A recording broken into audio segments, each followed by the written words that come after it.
I think that sounds obvious now about the need for economic growth, but not so long ago. It was still an open question whether competitiveness would truly sit at the center of France's economic vision.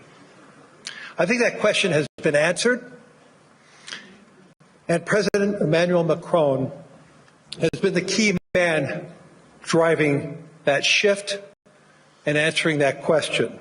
In fact, you could make an argument that no French leader has led his country at a more pivotal time since World War II. From the onset, President Macron has argued that France must strengthen itself. It must strengthen its defense. It must renew itself in its capacity to innovate, but also importantly, and maybe more importantly today than ever before, and remain engaged in the world. That perspective has defined his presidency and is one that is helping to shape the conversation, the needed conversation about Europe's future. Ladies and gentlemen, please join me in welcoming the President of the French Republic, Emmanuel Macron.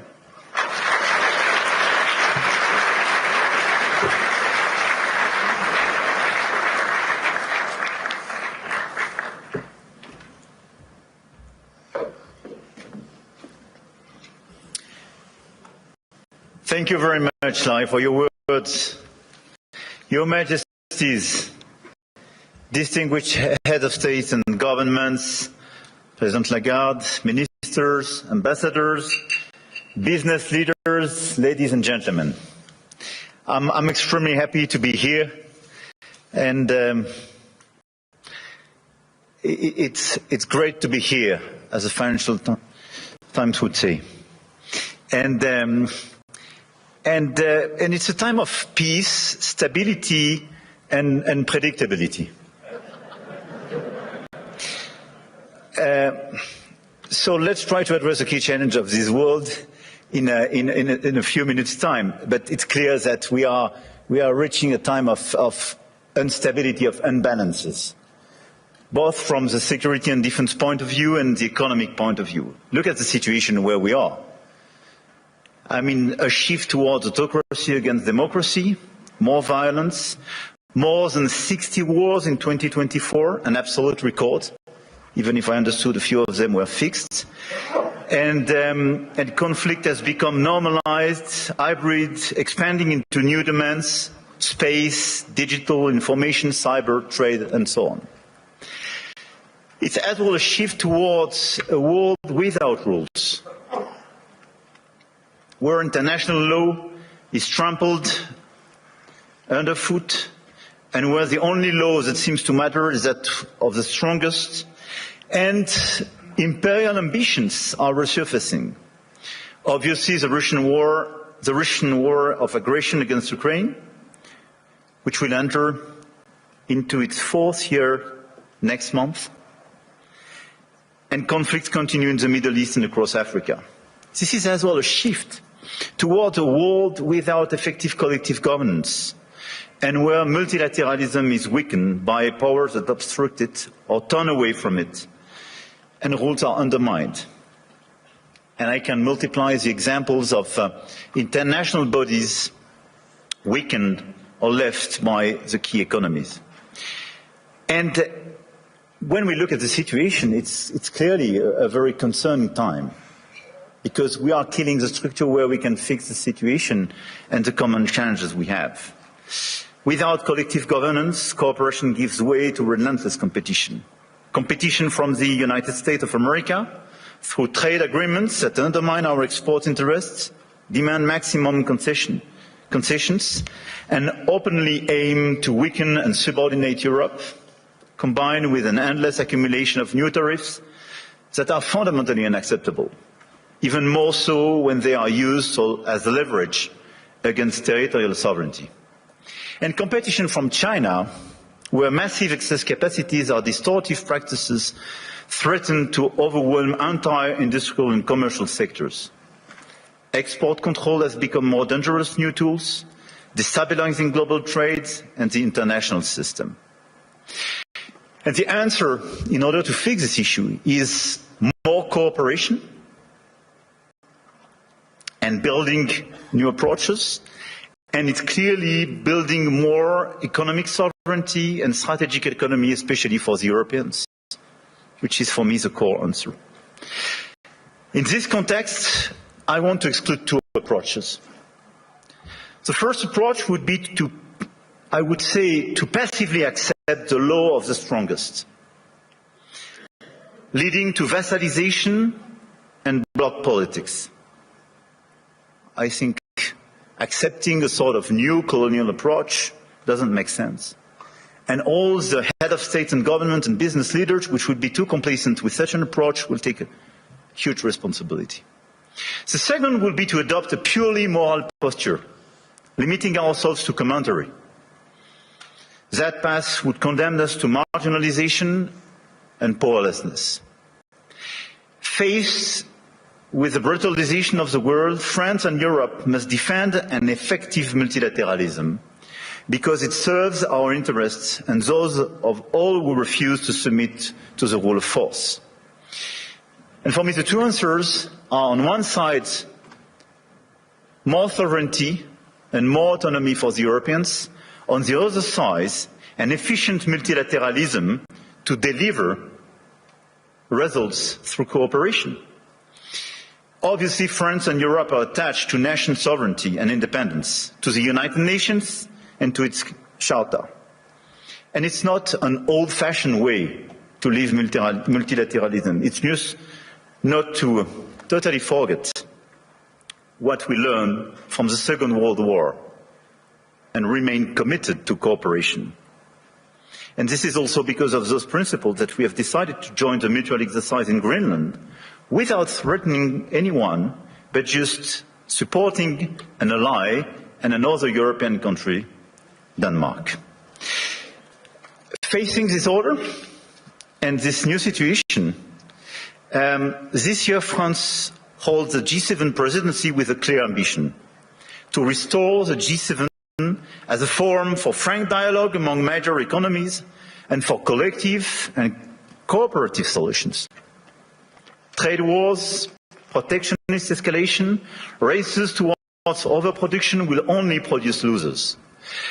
This is why addressing global economic imbalances is our key priority. And if we look at the situation, the current imbalances are due to some key phenomena, and we all have to deliver our own agenda.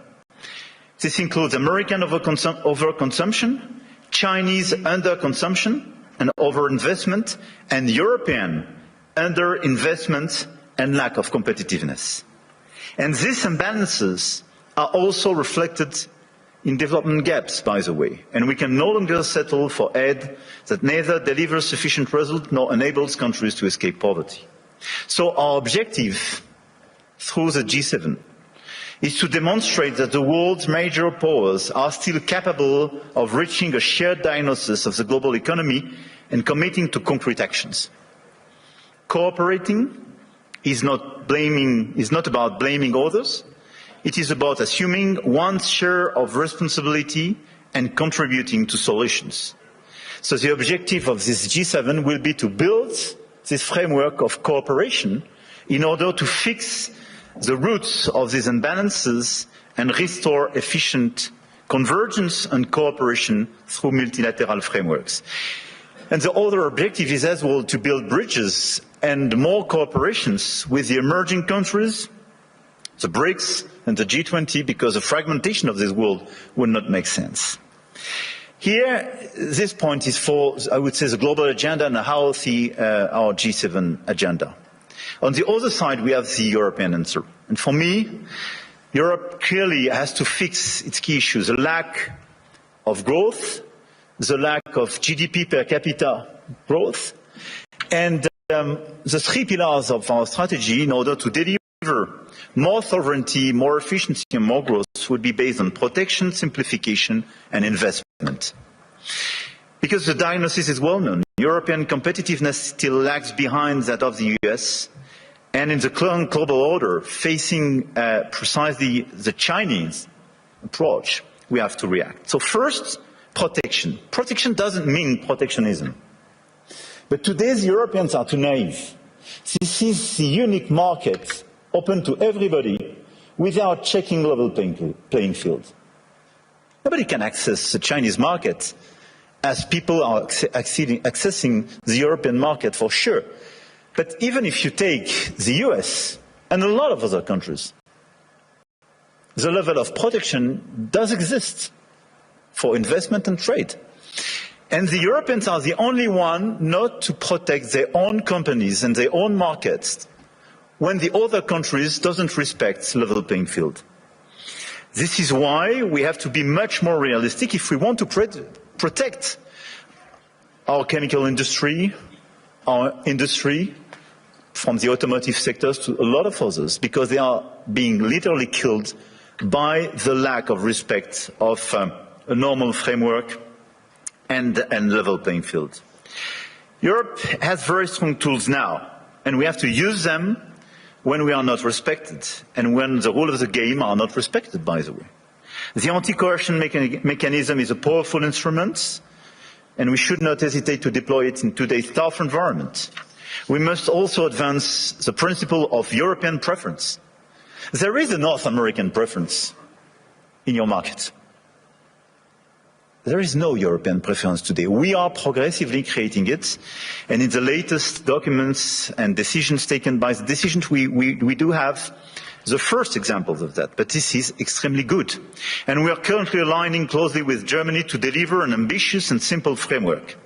And this is a decisive project, and I count on the European Commission to present a proposal as well by early 2026 with the highest possible level of ambition in order to deliver, I would say, across the different sectors, the principle of European preference. This is a necessity. We must act on imports as well regarding this protection issue. And in the context of escalating trade tensions and Asian overcapacities, Europe must strengthen its trade defence instruments, including mirror measures to enforce regulatory standards, and we must improve the quality and added value of foreign direct investments, targeting projects with strong export potential. And this is core for the rebalancing with China.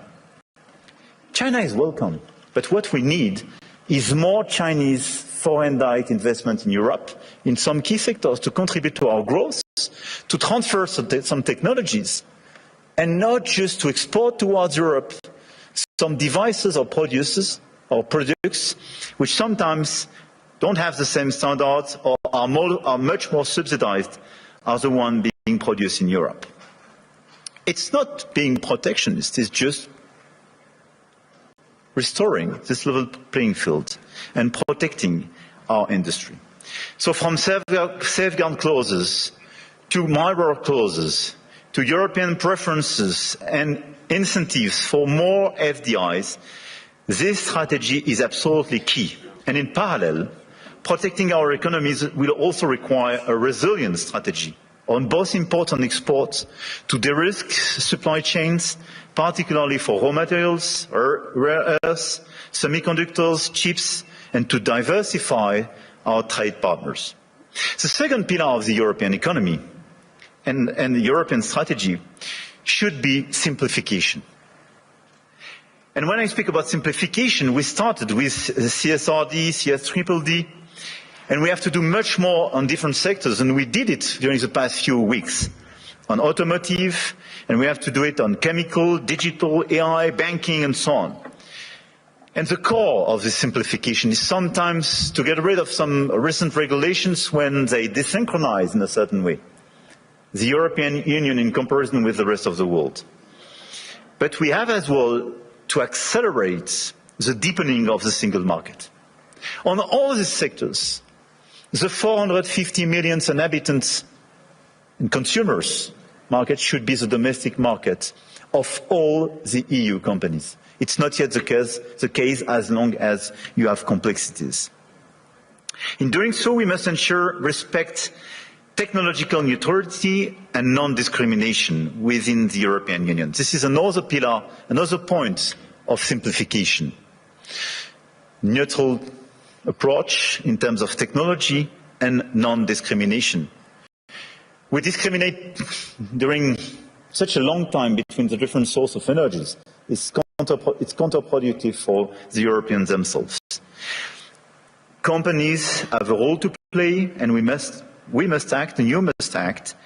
And clearly, you must help identify and concretely help us to simplify where it is needed.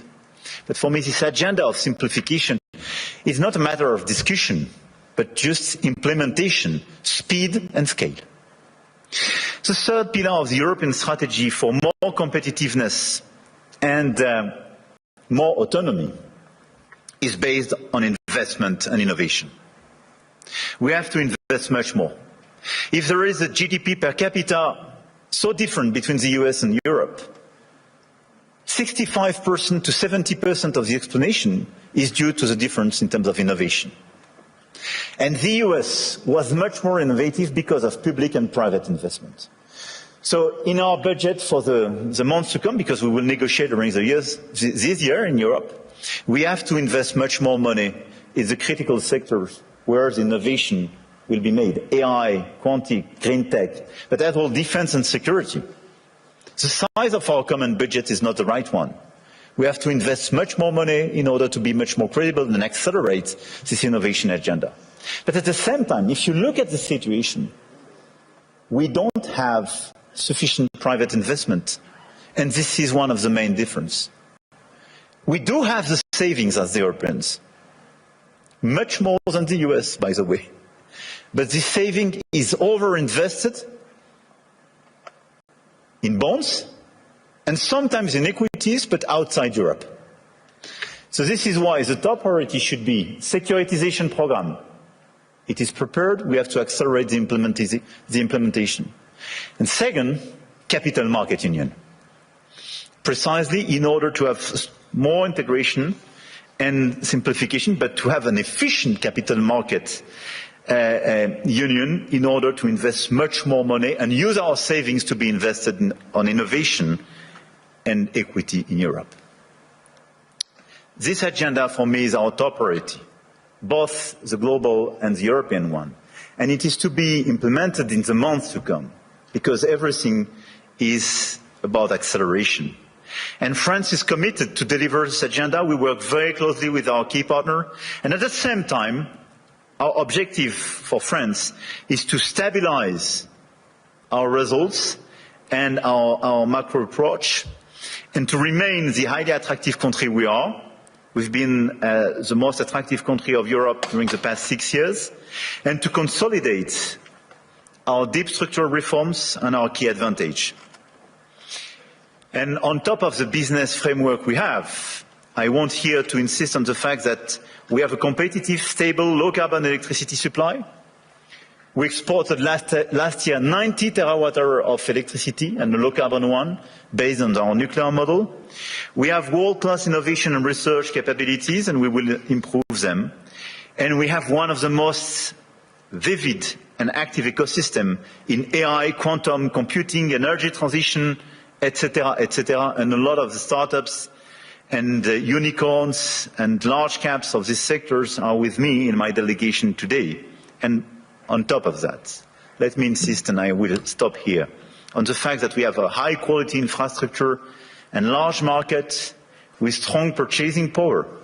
And we have a place where rule of law and predictability is still the rule of the game.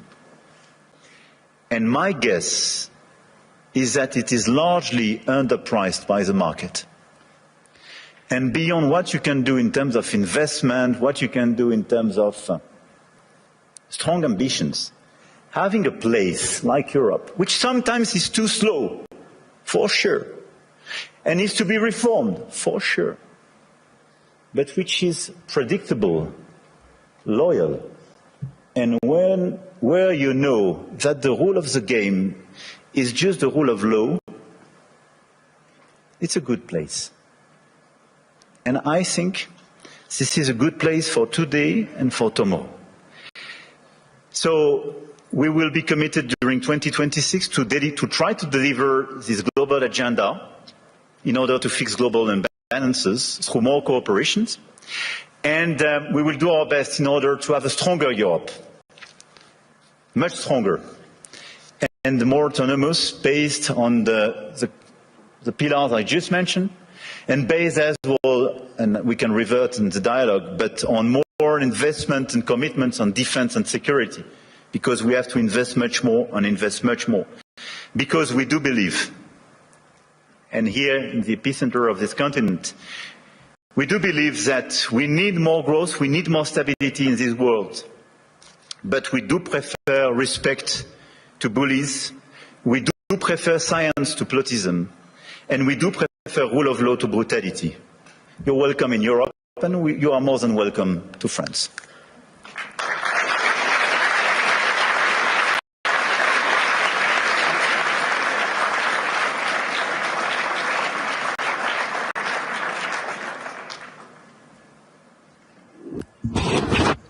What I'd really like to ask you is, how's your last few days been?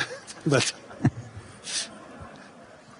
importantly, though, you framed out an economic direction for France and for Europe. If you had to prioritize to transform France and Europe as fast as possible, you close saying, yes, we are slow, yes, but what can we do right now to really accelerate it, to broaden the economies across Europe, that we have more participants? Is there any one silver bullet that you could do to really accelerate that type of growth? I don't think there is one silver bullet, but I think on the very short run, given the situation in some critical sectors, I think the European preference is a necessity because we are desynchronized with the others. And the second one is clearly a big bunch of simplification. The 28th regime, which is being prepared by the Commission, and the deepening of the single market is key. And this is why I insisted on capital market union. I think if we deliver European preference and capital market union, here are two game changers. Well, you know, I've been talking about the capital market union in Europe as one of the major hindrances compared to the U.S. And so, yes, but I do believe, as we witnessed starting last year, and we're starting to see it accelerate this year, you're starting to see more international flows coming back to Europe. And so that is beginning, and so I do believe that will accelerate. But in terms of priorities, if you had to tell the Commission, what should they be more swift in terms of transforming Europe faster, so it can compete with the U.S., compete with Europe, and exceed China and Europe, China and the U.S.? Look, I think this is the discussion we have clearly with the Commission. We will have an informal summit in February focused on this topic. Everything was largely drafted by both Letta and Draghi's reports and is well known. I think the difference is that Draghi was before China surpluses vis-à-vis Europe. I mean, we should not underestimate the fact that 2025, for the very first time, $1 trillion. Yeah, China has such a surplus vis-à-vis the rest of the world, one-third vis-à-vis the US, one-third Europe, one-third the rest of the world. But it was $1 trillion. It was bigger than any other time. Yeah, and for the first time, the deficit between Germany and China was a trade deficit for Germany. And this is a game changer for Europe. So this is why, clearly for me, we have to fix this issue. And second, it's about the tariffs. So if I have to tell you what could change the game and our approach for all of us in the year to come, for me it would be a bunch of simplification with all this omnibus package for the Commission, sector by sector, European preference, capital market union, and dismantling of the tariff between US and Europe. Because in such a context, what doesn't make sense is to have tariffs between allies. Right. We have to fix the war in Ukraine. We have to help the Ukrainians to resist and find a sustainable peace. We have to fix prosperity in democracies. I mean, it doesn't make sense to have tariffs and be divided, and even to threaten now with additional tariffs. We can use the crazy thing is that we can be put in a situation to use the anti-coercion mechanism for the very first time vis-à-vis the US if they put additional tariffs. Can you imagine that? This is crazy. I do regret that. But this is a consequence of just unpredictability and useless aggressivity. So what we have to do is to remain very calm, all of us. We have such an agenda with so many opportunities and so many challenges. So let's be focused on peace in Europe. Everybody should be focused to help the Ukrainians to have a sustainable peace. Level playing field and fixing the issues and these imbalances with China, because it's an issue for the Europeans and the Americans. And third, let's be focused on more competitiveness in Europe and this big acceleration, full stop. Throughout the sessions today, and I think during the week, AI is going to be the dominant conversation. And the question is, how does AI develop in Europe? I know there was one conversation already being held on that. What is your vision of AI for France specifically? Look, we are strong believer, and 1 year ago we organized this AI summit in Paris, and we are one of the most vibrant ecosystems in Europe.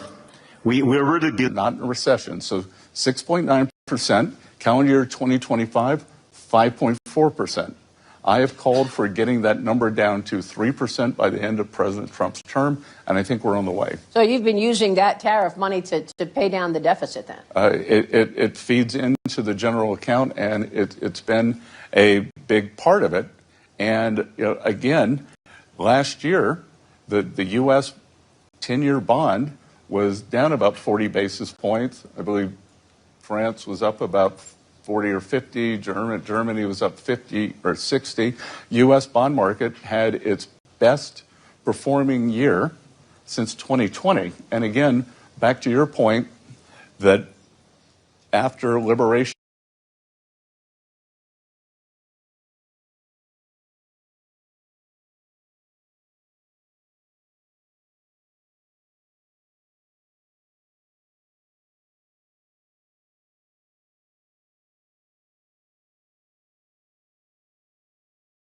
scientists, mathematicians, and so on, and we are increasing our training programs and our capacities, and we have several hubs being identified, and we have a critical ecosystem with LLM champions, but as well we have startup on AI and quantum, I don't forget them, which are extremely present in all these different fields.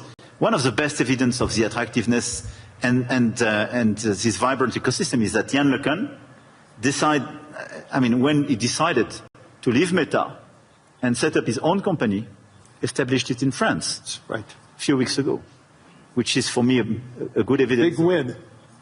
A big win, and we will do our best to help him to work. This is a global company, but incorporated in France and established in France with these tenants. So we have all these assets. But what is important for me now is to invest, to help all the startups and the companies in this sector to do much more and to increase, but to do my best in order to make sure that their domestic market is the EU market and not just the French one. Right. And when we speak about strengthening the single market, this is this point. And this is a game changer, because it means your domestic market is not just 68 million inhabitants, but 450 million. It's super important. And it's important for Europe to have that unified grid, which it does not have yet. Exactly. So, for the remaining time, is there any one message that you really want to push over the course of your remaining term that really will resonate, not just resonate for France, but resonate for the world? Look, I really believe that we are in these very challenging times, and you mentioned some of these challenges in your speech. I did in mind, and unhappily we were even not totally complete. Mm-hmm. And at the same time, we see the level of investment in this world, in the current environment, and the ongoing revolution, this level of investment has no comparison with what happened during the past years, not to say decades. So my main message would be, let's not be shy. Let's not be divided. Let's not accept a global order which will be decided by those who claim to have I would say, the bigger voice or the bigger stick or the bigger one, I don't know. But let's focus on just common interests and common challenges. We know what we have to fix: growth, peace, climate. And we should not forget climate in this current agenda. We want peace, we want growth, we want climate. And investment, innovation, everything should be dedicated to fix these three issues. And in order to fix these three issues, let's focus on the key investments, the key innovation, but our ability to cooperate as well. And let's be clear, Davos was founded for restoring a global discussion, having a global discussion between business leaders, but as well governments and so on. A global discussion is a discussion where everybody is respected and where you provide an improvement and a way forward for every place and every people in this world. This is the only way to make it sustainable. And I think this is the right way to do. And even if this is less present in the global debate today, we should focus much more on this approach. More cooperation, and let's focus on our key challenge to deliver peace, prosperity, and decarbonization of our economies for our fellow citizens. This is our duty. As business leaders, as head of states and governments, and we have everything in order to deliver this agenda. Just let's be coordinated. Let's not waste time with crazy ideas. Let's not open Pandora's box or new topics. And it's not a time for new imperialism or new colonialism. This is a time of cooperation in order to fix these three global challenges for our fellow citizens. Full stop. We ran out of time. I want to thank the President of the Republic of France, Emmanuel Macron, for his wisdom, but most importantly, for your humanity and your leadership. Thank you, Larry. Thank you, Larry. I appreciate it.